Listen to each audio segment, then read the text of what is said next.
Hello. Hello. Dada, I have a request for you. Hmm. Do you remember that Sunny Deol dialogue? That famous Sunny Soni Deol? क्यों डालोगे? Nana, that famous courtroom dialogue. तारीख पे तारीख, Huh. Say that for us. तारीख पे तारीख, तारीख पे तारीख, तारीख पे तारीख, बस मिलती रही है तारीख, बट इंसाफ नहीं मिला मिलॉर्ड। 2021 की जगह हो गया 2022 की जगह 2023। अभी तक मेरा प्रोजेक्ट लाइव नहीं किया मिलॉर्ड, बस मिलती रही है तारीख। This is my rendition. Why are you laughing? This is perfect for my episode. Okay, bye bye. Bye. Justice. It can seem like a long and confusing road in India. For common folks like us, the long road starts right at the point of seeking justice, simply because we don't know enough. Should I get this document notarized? Oh, my landlord is threatening to evict me. Can I file a case against him? Or someone just sent me a legal notice. What do I do? How do I find a lawyer? But let's say you've managed to kick off the process of filing a case or having a case filed against you. Then starts the endless sea of rules, formalities, and administrative procedures that several people have to track, like multiple applications, documents, and reports submitted at different points of time. Also, you're just one among thousands of cases filed daily, so there are folks trying to schedule your case within that ocean of cases. Summons are being sent out to people. Someone is trying to decide which judge gets to hear what case. There aren't enough judges to hear those cases. Lawyers are running around trying to keep track of documents after documents. There are bureaucratic bottlenecks and outside political forces to navigate. This system isn't easy for anyone, whether it's us, the lawyers, or the judges. So, it's not surprising to hear that crores of cases are in limbo in India, creeping slowly through the judicial pipeline.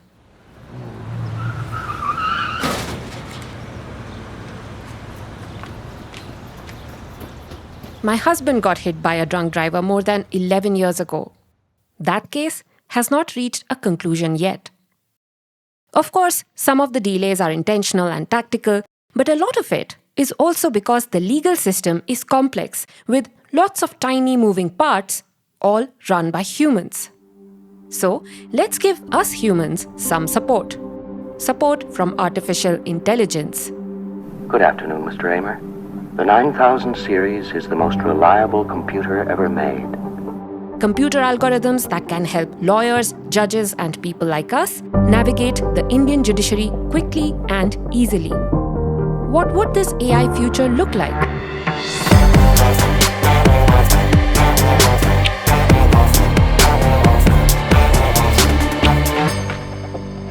Welcome to Imagined Tomorrow. This is the show where we imagine hypothetical futures for India. Futures that could become a reality when science and tech try to solve problems within our uniquely Indian contexts. I'm your host, Shreya. In this episode, we will try and answer these questions. What can AI do for our courts and what should it not? What challenges will we run into if we try to make this AI legal future a reality? And what questions should we be asking before we head into this future? So, our first question, what can AI do for our courts and what should it not? But before that, let's start with what AI is already trying to do in our courts. Yes, it's already here, and there's a bit of history to it. The judiciary has been running something called the e-courts mission mode project since the early 2000s. That is Ameen Jauhar, a senior resident fellow at the Vidhi Center for Legal Policy. He works on issues of AI, ethics, and governance in India. This has been helmed by the Supreme Court's e-committee, and till date, it has concluded two broad phases. These two phases of the e-courts mission basically ushered in the digital revolution into the Indian judiciary. So simple things like courts getting computers and laptops, websites, internet connectivity, and video conferencing facilities. Thanks to which, we now have virtual hearings, and with it, several viral incidents. Like when Juhi Chawla fans gate crashed her hearing.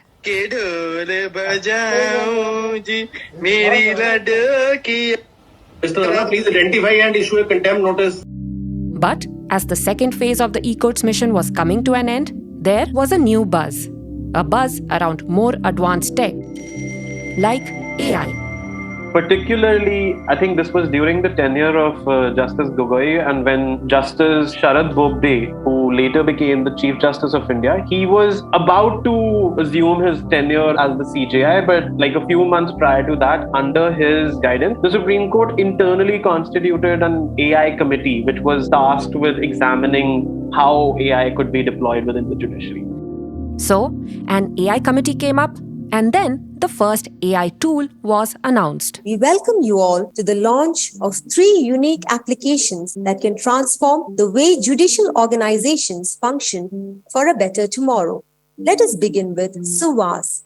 Now, in November 2019, they came out with a very interesting pilot, which is called Suvas, which was this algorithm that allows for translation of court orders and judgments from English to 9 Indic vernaculars. Suvas stands for Supreme Court Vidhi Anuvad Software. And the objective basically was to ensure that the judgments of the Supreme Court are not only read by people who are conversant in reading and writing of English, but also with local languages or regional dialects. So that was the whole idea. They deployed it.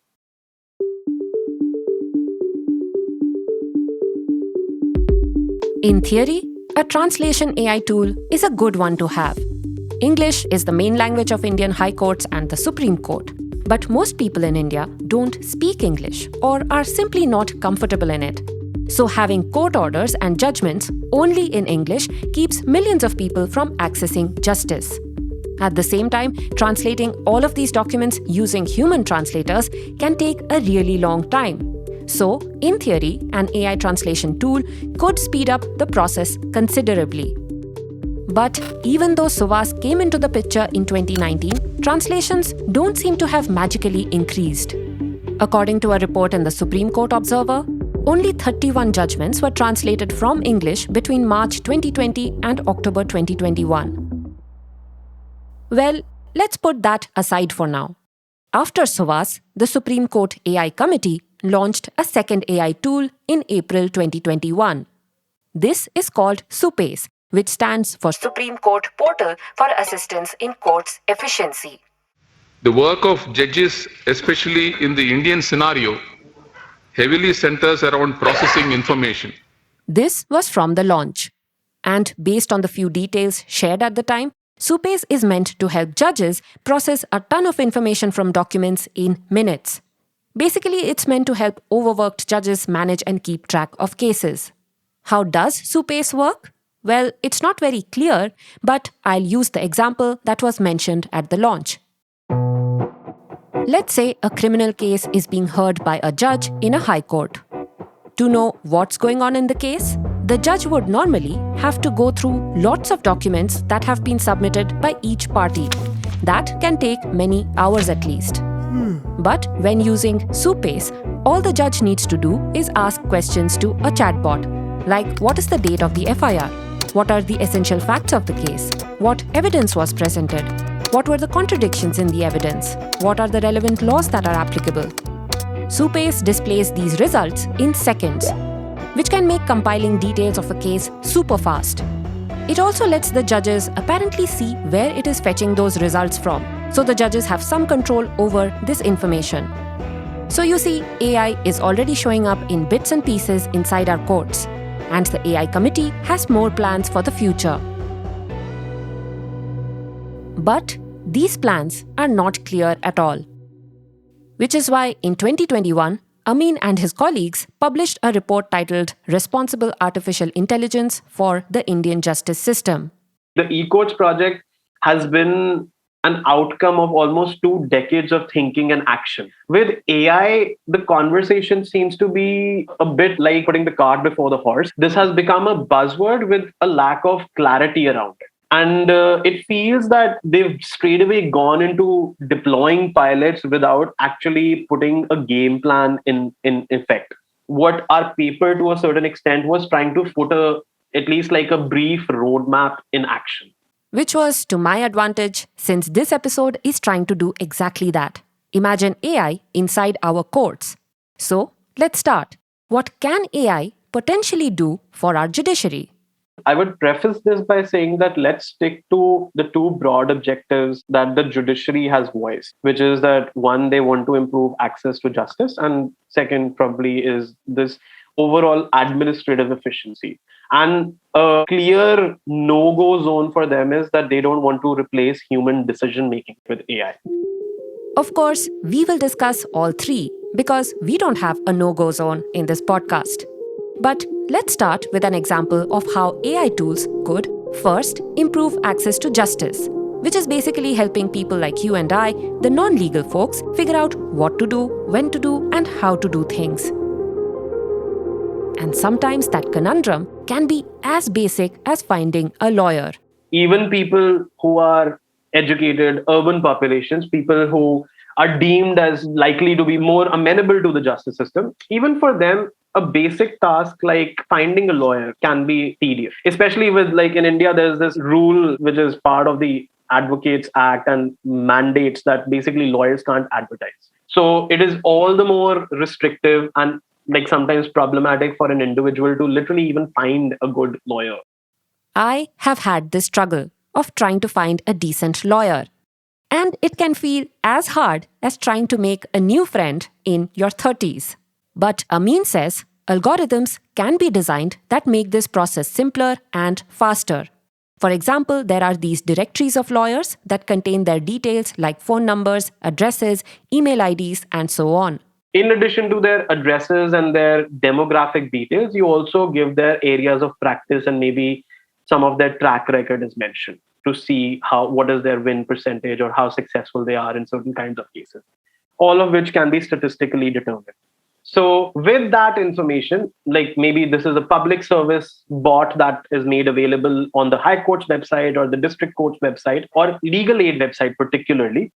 And you go to that bot, type in your problem and describe your situation. And the bot can basically analyze that and link you to people who are known to practice that kind of area. And then you can go and determine from their, success rates and their profile and everything and determine who fits it. This is going to be big help, he says, because people end up spending a lot of money just trying to find a person who can take them through the legal process. When I'm saying a lot of money, I'm talking about paying like 10, 20,000 or 50,000, which for a normal person is a substantial amount of money. You are paying that to say 5 different lawyers to even draft a legal notice for you, which you are satisfied with. So AI can potentially find you a good lawyer. But even before you look for a lawyer, AI can be at your service. Maybe a landlord is threatening to evict you, and you want to know whether you should even get a lawyer, pay for one, or if there's no hope for you in this situation. When a person has a legal problem, they would approach either a lawyer or the police. That's Dr. Saptarshi Ghosh. He's an assistant professor at the Department of Computer Science and Engineering at IIT Kharagpur. He's also a co-author of the AI report with Ameen. The first task of the lawyer or the police would be to identify which laws have been broken or which statutes have been possibly violated here. AI, in theory, could speed up this process. Let's say there's a bot. You describe your problem just like you would to a lawyer or a friend in text. The AI will process this written text and maybe suggest more questions to fine-tune your problem and understand your circumstances. Then, the algorithm can look through its repository of legal cases and their outcomes and give you an analysis of what legal recourse you have. Oh, that's why it's called a one-way. So then that kind of a query expressed in natural language, that kind of a situation. From that, if AI can give some guidance as to, yes, some laws are being violated, then which laws? Or even another thing is that, suppose, many people do have this question that if I lodge a case, say, how long will it run? Or what are my chances of winning? So if AI can predict a few of these things, then that would actually help common people. 请按照视频将身份证和车票叠在一起，车票在上面，票面朝上。 In fact, some places in China seem to be offering this kind of service through apps as well as machines set up in court lobbies for stuff like rental situations, inheritance, employment, divorce, and so on. The user enters information about their dispute, and the AI system evaluates this input, looks through its vast data set, and generates a report about whether the person should go ahead with litigation or whether there's some other resolution. As one professor put it, even if people don't exactly know how the machine reaches its conclusion, they might still want to go ahead with its recommendations because the cost and time of trying to figure out legal options on your own can be very high. In short, AI has the potential to help you get your foot in the door of our courts.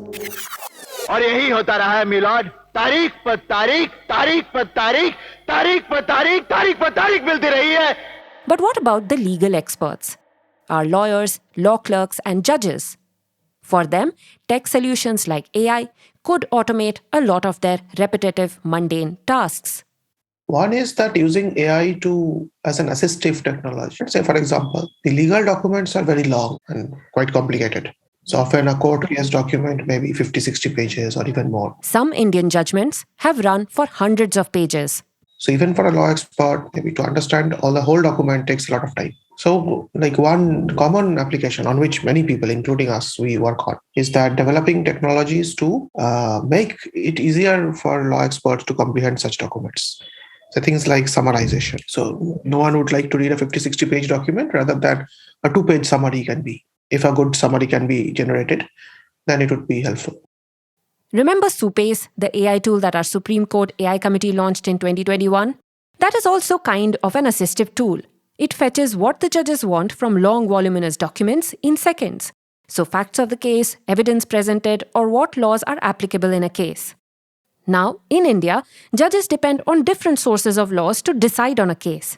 For instance, they rely on statutes, which are the laws that have been formally written and enacted by our parliament. So, things like IPC Section 302, which defines the punishment for murder. India also has a common law system, where judges rely on judgments made on similar cases in the past. If the important courts like high courts and supreme courts have judged similar cases earlier, then in the current case also, the court should be guided by those same judgments which have been delivered in the past. Which means that lawyers and judges have to spend a lot of time trying to find cases from the past that might be relevant to their current case. This is another very important or popular application of AI in law, that is automatically finding prior relevant cases. So AI can help with legal research. It can also go further and give lawyers and judges some useful analytics on their cases. If some kind of analytics tools could be furnished by the registry or by the high court or the courts in question, which not only allow them to inspect the document, but also give them some basic analyses around, like, these are the cases you could look at. This new affidavit has been filed. It cites these 5 cases, and these are the main points or the main legal positions that emerge from these 5 cases. They seem very complicated because if a human being was to do this task, it would require substantial time and effort. But an algorithm can process and correlate this information and give you analytics very, very quickly and synthesize this information really quickly. Some law firms, especially outside India, are already using tools like these privately to predict the outcome of cases, evaluate the chance of success, and also to advise their clients. But having such tools available publicly through our courts, Ameen says, would make it especially easier for the more inexperienced lawyers. आपने नहीं draft किया, आपके senior ने draft किया और draft गलत है. It has been drafted by me, Your Honor. Because what is happening is that there is this romanticized notion that you have to pore over volumes of case law and judgments and legal treatises to encapsulate that knowledge in those decades of knowledge in your brain to become a strong litigator. But I would say that this is the same kind of analogy that old school drivers used to give with, like, not using the GPS a few decades or maybe a couple of decades. That, oh, you should remember all these routes, versus now it is convenient. Turn left on MG Road to join Sri Venkateshadhishwaranayak Parameshwarindra Gandha Road. I mean, we have seen that with a lot of new tech. If it works well, it can become a habit very quickly. Now, apart from this analysis, there are other ways in which AI can help improve administrative efficiency of our courts, Ameen says. Right from filing cases, drafting simple legal notices, issuing summons, to selecting what cases should be prioritized for hearing. I won't get into how AI might achieve these, But in the show notes, I've left links to some papers that you can read. So, to recap, AI can potentially help common folks like us get quicker access to the legal system. And it can help lawyers and judges get through the drudgery of tracking and managing cases faster. But remember the third thing? A clear no-go zone for them is that they don't want to replace human decision-making with algorithm or with AI. Our courts are clearly wary of replacing decision-making with AI. But it's already happening in many countries. Through algorithms that, based on some input, can predict and recommend different aspects of judging, like deciding on sentencing or bail duration and bail money. Some Chinese cities, for example, are apparently testing AI tools that help judges decide the sentencing in certain kinds of cases. Let's say there's a drunk driving case. A judge would give the software details like what blood alcohol level the person had or the amount of damages that were caused, and the software would go through past similar cases, track what sentences were given there, and display the average sentence. The judge can then use this response to guide his sentencing, or even reject it. Courts in Malaysia have also piloted similar AI-suggested sentencing in cases like rape and drug possession. In the US, there's another kind of AI predictive tool called Compass. If you are arrested, it will give out a criminal risk score for you, and judges can use this score to decide on things like whether you are likely to re-offend, whether you should be granted bail or not, and what the amount of bail should be. There are reasons why predictive AI tools like these are looked at with suspicion, and I'll come to them later. But even if we decided to just stick with AI that performs the more mundane, repetitive, routine legal tasks, how easy would that be in the Indian context? More on that after a quick break.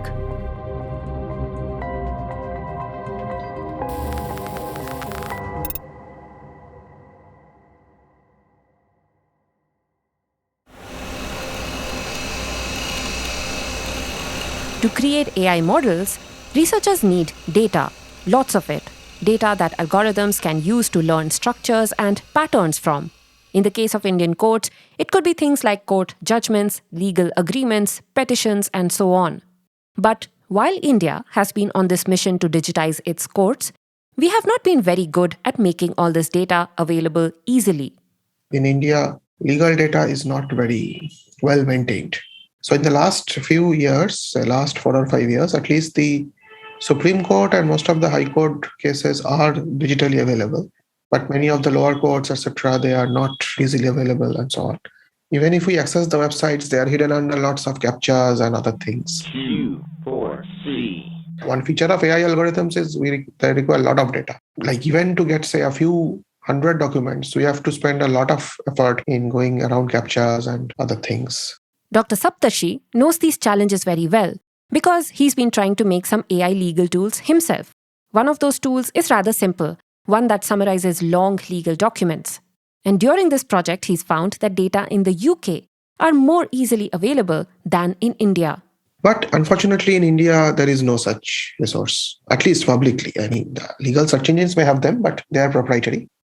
So that's the problem. In India, before we can start developing AI models, also a lot of time goes in preparing the data itself. That is one big disadvantage we have in India, say, compared to Europe or China, where things are kept much more organized. Another challenge, he says, is that legal writing in India can be quite verbose, like this paragraph from the beginning of a judgment. This batch of writ petitions preferred under Article 32 of the Constitution of India exposits cavil in its quintessential conceptuality and percipient discord between the venerated and exalted right of freedom of speech and the expression of an individual. Legal documents also have a lot of legal jargon, and the same word and phrase can have different meanings in different contexts. But it's not just the language.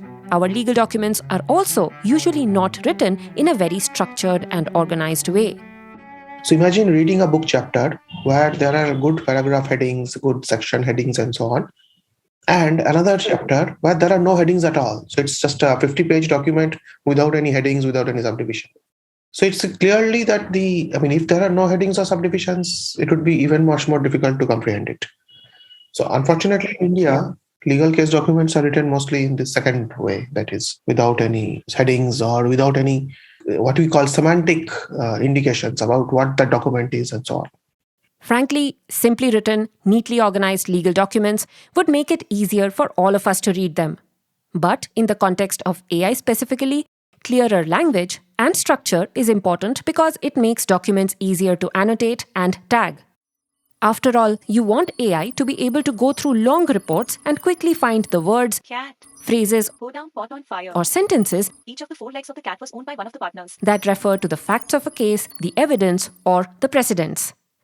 And to teach that AI model, in the beginning, someone has to sit and manually do all this labeling. It's easier if there are headings and subheadings already. But since most of our legal documents don't have them, Dr. Saptarshi, for his summarization tool, turned to law experts to tag 50 documents. Those 50 documents had close to 10,000 sentences. And we actually asked them to mark every sentence. So they were actually marking 10,000 sentences. Even 10,000 sentences might not be enough to build an AI model, but it's a start. It's not the end of the problems, though. Let's say we can design AI algorithms to produce a summary, but then who will say that whether the summary is good or not? The challenge, he says, is that summaries are not available for most judgments online. So how does an AI model learn what a good summary should look like? Dr. Saptarshi tried to solve for this problem by getting his law experts to write what they think are good summaries, examples that could then teach his AI models. It seems like creating even simple legal AI tools in India can be pretty tricky. Which brings me to our last question. If we do decide to have an AI-powered legal future, what kinds of questions should we be asking?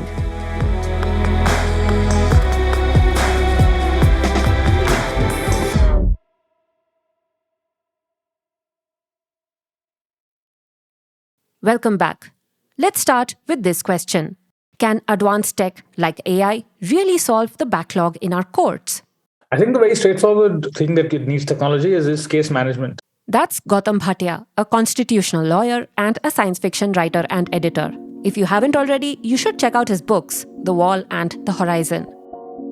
Anyway, back to case management, which can include things like keeping track of all the applications in a trial, all the documents and evidence submitted, scheduling different cases, keeping track of what case is at what stage, and so on. That's something you can very easily see technology playing a role and really simplifying stuff and just streamlining things and making them easier. So to that extent, yes, it's important. But I think pretty much all the substantive issues that are there, technology is now going to be a solution. The one thing we will keep talking about is backlog in the courts. But technology is now going to the extent that case management saves time, yes. But there are a range of social, cultural, economic reasons why, infrastructural reasons why there's a massive backlog in the courts. This technology itself is not going to solve. I'll share this example that came up when I was speaking with Ameen. He said that AI tools can potentially speed up the process of issuing summons to a person, telling them that a case has been filed against them. But AI, or any tech for that matter, probably can't compel a person to acknowledge that notice. And if nobody responds to it, then courts generally tend to keep deferring the hearings of the case till the time the other party responds. And this is actually sometimes used as a common tactic by the other side to defer hearing. Yeah, evading summons is not an uncommon practice, basically. All right. The second question is, do we deserve to know how the AI tools deployed in our courts work? So ideally, yes.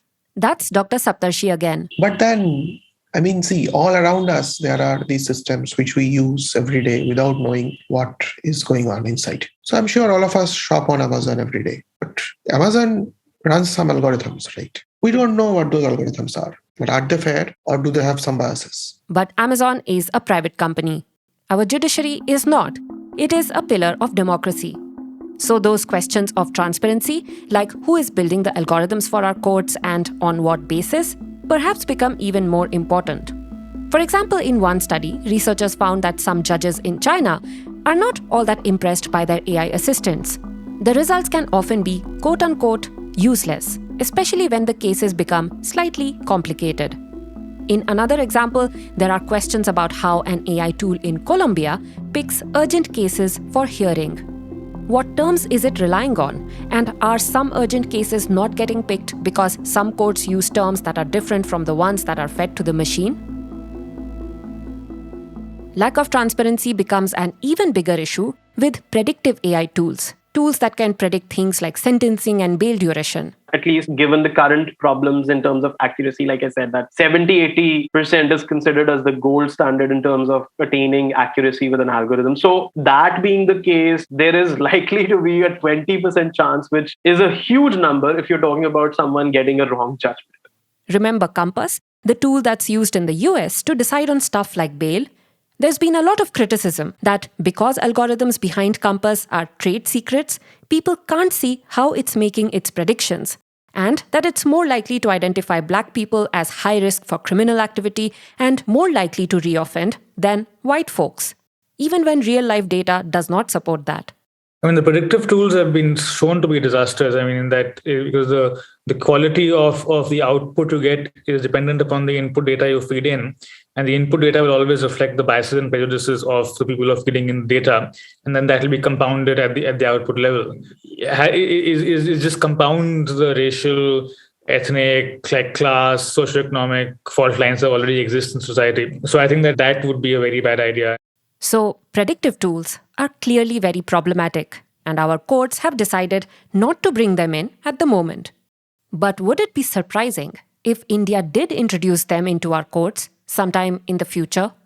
I mean, I wouldn't be surprised, because this is the Aadhaar story all over again, where you start with claiming benign intentions and say it'll never be used for X, Y, Z, and then once you get the green light, it then starts to be used for X and then Y and then Z. So, and definitely, I mean, I think that from what we have seen over the past few years and even before, is that the police and the executive are always very keen to aggrandize or increase the power that they have at the expense of citizens, and the courts are not very proactive in stopping that. In fact, courts often encourage that. So in that way, it wouldn't surprise me if the moment it became feasible, it also became entrenched. For now, let's assume that we stick with the more case management kind of tools for our judges. The thing that I'm curious about is, can these so-called administrative tools like Supace also influence a judge's decision in some way? See, there's a very interesting point to actually be made here. One, it depends on how you define what decision-making process is. Are you talking about that an algorithm can't decide and write the judgment of the case? Is that your idea of decision-making? Or are you saying that an algorithm in no way should influence the judge while she is writing a judgment or deciding it? If it's the latter, then it's already happening. So if I have a case query tool that is giving me certain legal analytics based on the questions that I've raised as a judge. So I said that, okay, I have a criminal appeal to decide.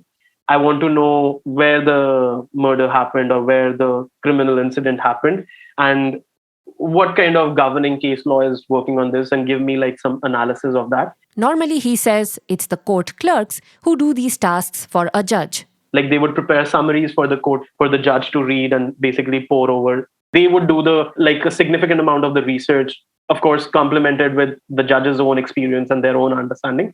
And together, that is how the legal research for the case is done. And then that features in your judgment. But if this is something an algorithm is doing, then that is obviously going to influence how the judge thinks.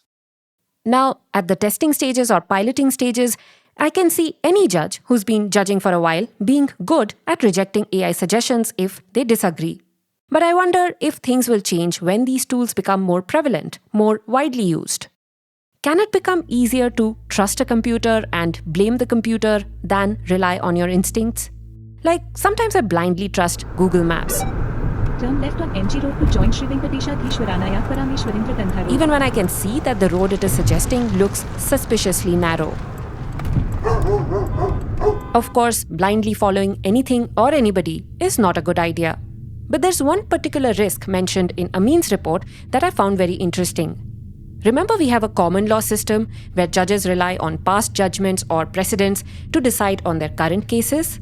Now, if judges routinely used AI to fetch precedents for their cases, then there is a risk of consistently upholding those precedents because AI says so. Let's take an example just to sort of unpack what this means. We recently, just a few years back, finally scrapped Section 377, which basically criminalized homosexuality in India. If you used one of your current bots, basically a current day algorithm to give you analytics, it would have given a very high degree that this is not something you should do because your past precedents and the general legal disposition has been that 377 is valid. It would have basically reinforced that. Most AI that's currently in use is narrow artificial intelligence, which can solve narrow, finite problems using large amounts of data much faster than humans. But unlike humans, these are not intelligent enough to be able to understand evolving societal contexts on their own or individual circumstances. People are working on something called artificial general intelligence or AGI that, in theory, could actually think like humans in the future. So, let's for a moment imagine that AGI does become a reality. Like what AGI would be able to do is that, sure, your maybe like the last 40 years of jurisprudence has continued to uphold Section 377 and uphold the criminalization of homosexuality. But if you look at today's circle, if you look at judgments across the globe, if you look at the way legal literature has evolved on homosexuality, you will find a lot of counter arguments and a lot of strong arguments why homosexuality should not be criminalized. And based on this, it gives you a synthesis and says that this is what needs to be done. Then you are reaching that stage where a judge sits today and what you call judicial discretion, that basically it's not just what the law is, but how the judge interprets and reads the law. That discretionary element currently cannot and should not feature with the current level of algorithms. But with AGI, it could, because it would have the cognitive capacity to take into account the myriad of factors which today influence a human judge's decision. Well, AGI is not a reality yet, and different researchers have offered widely different estimates for when AGI could become a thing. Some believe in the next 10 years, others 30, and some say that it will never happen. But since Gautam is a science fiction writer, I had to ask him this. Can he ever imagine an AI judge alone presiding over cases in Indian courts? I don't think so. The history of AI is basically, much slower and more incremental than the claims that are made. And there's this book called The Genius Makers that is the whole history of AI development from 1950s. And the one common theme is that what you think will happen in the next 10 years doesn't happen for the next 70 years. So I don't think that anytime in the near future that is likely or possible. I think that by the time, if or when it does happen, there will be so many other changes that it will be unrecognizable. So I don't think it's something we can kind of conceptualize within the present structures of our justice system. Open the pod bay door, please, Hal. Do you read me, Hal? Hello, Hal, do you read me? Hello, Hal, do you read me? I don't know what you're talking about, Hal. Do you read me, Hal? बस मिलती रही है तारीख, but इंसाफ नहीं मिला, milord. Where the hell did you get that idea, Hal? So, probably no robot judges in our lifetimes at least. But maybe we can cook up an AI judge in our fictional world. So let's go to the year 2035.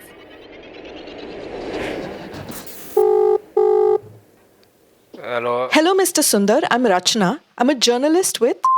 I'm covering the latest update on the stand-up comedian Tushar Kumar's drug case. I'm assuming you know that today morning, Insaf, the Bombay High Court's AI justice software, denied him bail. What do you have to say to that? It's very clear, isn't it? Insaf has said bail must be denied. What is there to discuss? But Tushar wasn't even found with any drugs. On what basis is the software making these decisions? Where did you say you're right? No wonder. He's constantly doubting the software. But how can Insaf be wrong? It doesn't function on speculation. It scientifically predicts your guilt. Mathematically, it tells our judges what kind of criminal tendencies a person has. It's all just science. But sir, do you know how it makes these decisions? How can you talk like this? Where have you ever seen one wrong decision? INSAF was developed in India, so it is 110% accurate. Honorable Judiciary has been relying on this advanced technological software for years. I'm respectfully asking you, Mr. Sundar. Yeah, but do you know how it works? Of course I do. You should know, do your homework. No, INSAF it has that innocence detecting feature that found him totally guilty. Actually, you don't even need computer to do that. Have you seen that boy's face? There's guilt written all over it. You also know his father was caught with marijuana in his youth. So why are you surprised that his son would do the same with worse drugs? It's in the blood and the data. Data cannot lie. You don't remember how last week the software predicted that a group of those boys would go and do danga fasad? All those rascals were arrested before they could do any damage. Lives are being saved. Money is being saved. INSAF is the world's best AI justice software. But do you think that putting people in jail because they look like criminals or their parents had done something unlawful in the past is right? Speaking like a true deviant, I tell you. This is paid piece, 100%. I know your kind. You don't quote me. I will not allow you to quote me. I refuse to be part of this agenda-driven story.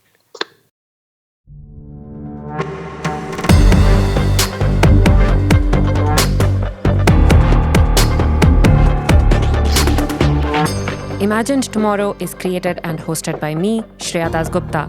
Theme music, sound design, and editing by Abhijit Shailanath. Thanks to all the experts who spoke to us for this episode, Mr. Ameen Jauhar, Dr. Saptarshi Ghosh, and Mr. Gautam Bhatia. Thanks to Shivalika and Abhijit for voicing the characters of the fictional phone call, and to Parvati Nair for helping write it. We had production help from Parvati, Pornire, Nihira Ram, and Abhishek Madan. If you have any questions about how we make our episodes, do email us at imaginedtomorrow@gmail.com. We plan on doing a review episode at the end of this season where we will try and answer them. Also, if you liked this episode, please consider rating us on Apple Podcasts, Spotify, or subscribing on YouTube. That's it for today. See you soon.